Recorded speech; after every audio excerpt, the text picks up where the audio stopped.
ओम श्री साईनाथाय नमः। प्रिय साई भक्तों, आज मैं आपके समक्ष श्री साई सचरित्र अध्याय 31 का पाठ करने जा रही हूँ। जो भी साई भक्त पूरी श्रद्धा भाव से इस अध्याय को सुनेगा, बाबा का आशीर्वाद हमेशा उस पर बना रहेगा। मैं अपने देवा श्री साईनाथ से यही प्रार्थना करती हूँ कि बाबा कृपा दृष्टि बनाए रखना, श्रद्धा की लाज रखना।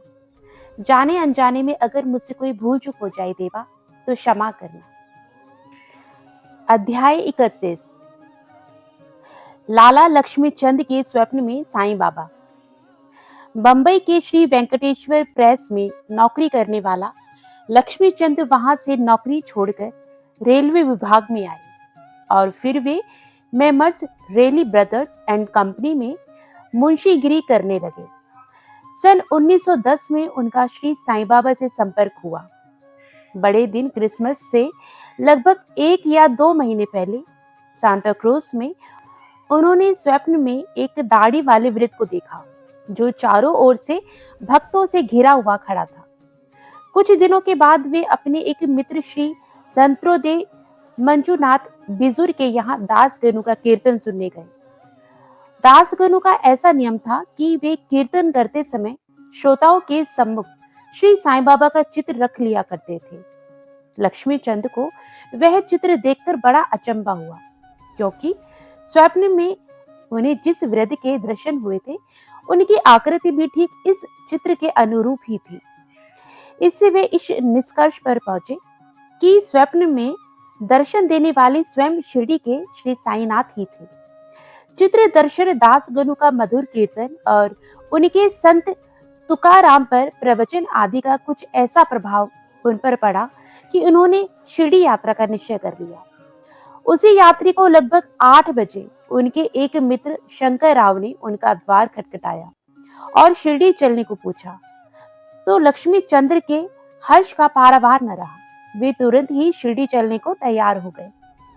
एक मारवाड़ी से 15 रुपए उधार लेकर तथा अन्य आवश्यक प्रबंध कर भजन भी किया। उसी डिब्बे में 4 यवन यात्री भी बैठे थे। वे शिरडी के समीप ही अपने अपने घरों को लौट रहे थे। लक्ष्मी चंद ने उन लोगों से श्री साईं बाबा के संबंध में पूछताछ की। तब उन्होंने उन्हें बताया कि श्री साईं बाबा शिरडी में अनेक वर्षों से निवास कर रहे हैं और वे एक पहुंचे हुए संत हैं। जब वे कोपरगांव पहुंचे तो बाबा को भेंट देने के लिए कुछ अमरूद खरीदने का उन्हें विचार आया। वे वहां के प्राकृतिक सौंदर्य को देखने में कुछ ऐसे तल्लीन हुए कि उन्हें अमरूद लेने का ध्यान ही नहीं रहा। परंतु जब वे शिरडी के समीप आए तो यकायक उन्हें अमरूद खरीदने की याद आई। इसी बीच उन्होंने देखा कि एक वृद्धा टोकरी में अमरूद लिए तांगे के पीछे पीछे दौड़ती चली आ रही है। यह देख उन्होंने तांगा रुकवाया और उनमें से कुछ बढ़िया अमरूद खरीद लिए। तब वे वृद्धा उनसे कहने लगी कि कृपा कर ये शेष अमरूद भी मेरी ओर से बाबा को भेंट कर देना। यह सुनकर तत्क्षण ही उन्हें विचार आया कि मैंने अमरूद खरीदने की जो इच्छा पहले से की थी और जिसे मैं भूल गया था, उसी की इस वृद्धा ने मुझे पुनः याद दिला दी। श्री साईं बाबा के प्रति उनकी भक्ति देख वे दोनों बड़े चकित हुए। लक्ष्मी चंद ने यह सोचकर कि हो सकता है कि स्वप्न में जिस वृद्ध के दर्शन मैंने किए थे उनकी ही यह कोई रिश्तेदार हो, वे आगे बढ़े। शिरडी के समीप पहुंचने पर उन्हें दूर से ही मस्जिद में फहराती ध्वजाएं दिखाई दी, जिन्हें देख प्रणाम कर अपने हाथ में पूजन सामग्री लेकर वे मस्जिद पहुंचे और बाबा का यथाविधि पूजन कर वे द्रवित हो गए।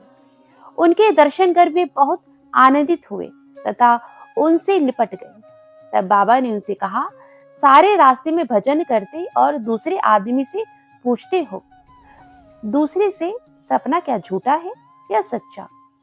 कर लो अपना विचार आप। मारवाड़ी से उधार लेने की क्या जरूरत थी? हुई क्या मुराद पूरी? ये शब्द सुनकर उनकी सर्वव्यापकता पर लक्ष्मीचंद को बड़ा आश्चर्य हुआ। दोपहर के समय जब लक्ष्मीचंद भोजन के लिए बैठे तो उन्हें एक भक्त ने सांझे का प्रसाद दिया, जिसे पाकर वे बड़े प्रसन्न हुए। दूसरे दिन ही वे सांझे की आशा लगाए बैठे थे। परंतु उस दिन किसी भी भक्त ने वह प्रसाद नहीं दिया। तीसरे दिन दोपहर की आरती पर बापू साहिब जोग ने बाबा से पूछा कि नैवेद्य के लिए क्या बनाया जाए। तब बाबा ने उनसे सांजा लाने को कहा।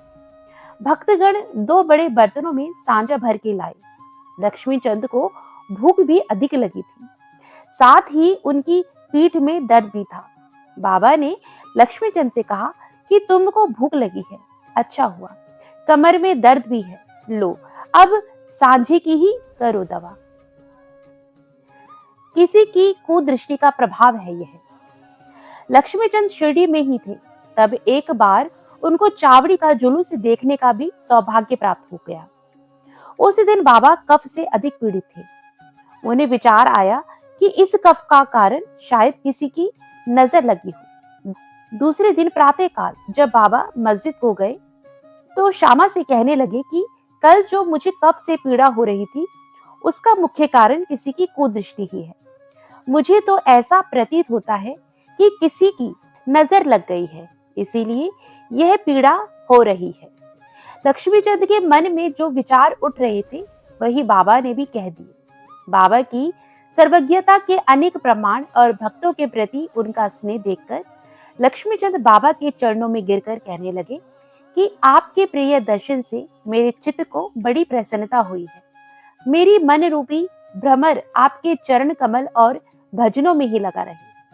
आपके अतिरिक्त भी अन्य कोई ईश्वर है तो इसका मुझे ज्ञान नहीं। आपके भव भयनाशक चरणों का स्मरण करते हुए मेरा जीवन आनंद से व्यतीत हो जाए, ऐसी मेरी आपसे विनम्र प्रार्थना है। बाबा से आशीर्वाद तथा उदी लेकर वे मित्र के साथ प्रसन्न और संतुष्ट होकर मार्ग में उनकी कीर्ति का गुणगान करते हुए घर वापस लौट आए और सदैव उनके अनन्य भक्त बने रहे। चिड़िया भक्त की खिचड़ी खाई। एक दिन बुरहानपुर की एक महिला जिसका नाम चिड़िया था, वे स्वप्न में देखा कि श्री साईं बाबा उनके द्वार पर खड़े भोजन के लिए खिचड़ी मांग रहे। उसने उठकर देखा तो द्वार पर कोई भी न था। फिर भी वह प्रसन्न हुई और उसने यह स्वप्न अपने पति तथा अन्य लोगों को सुनाया। उसका पति डाक विभाग में नौकरी करता था। वे दोनों ही बड़े धार्मिक थे। जब उसका स्थानांतरण अकोला में हुआ तो दोनों ने शिरडी जाने का भी निश्चय किया। एक दिन गौमती तीर्थ होकर वे शिरडी पहुंचे और वहां 2 महीने तक ठहरे। प्रतिदिन वे मस्जिद जाते और बाबा का पूजन कर आनंद से अपना समय व्यतीत करते थे। यद्यपि दंपति खिचड़ी का नैवेद्य भेंट करने को ही आए थे, परंतु किसी कारणवश उन्हें 14 दिनों तक ऐसा संयोग प्राप्त न हो सका।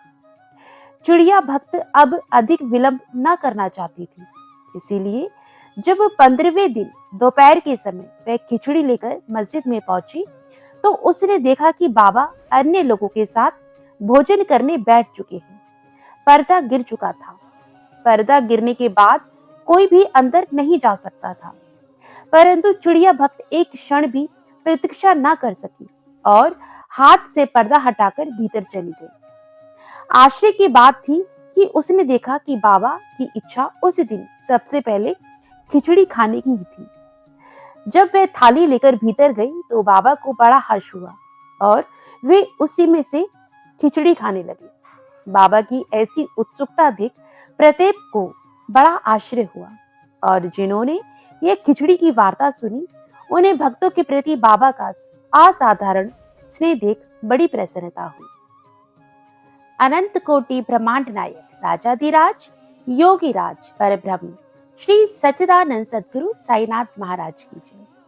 जिस भी साईं भक्त ने इस अध्याय को सच्चे भाव, श्रद्धा और विश्वास के साथ सुना है, बाबा उसकी सभी मनोकामनाएं पूर्ण करे और बाबा का आशीर्वाद हमेशा उस पर और उसके परिवार पर बना रहे। यही मेरी श्री साईनाथ के श्री चरणों में प्रार्थना है।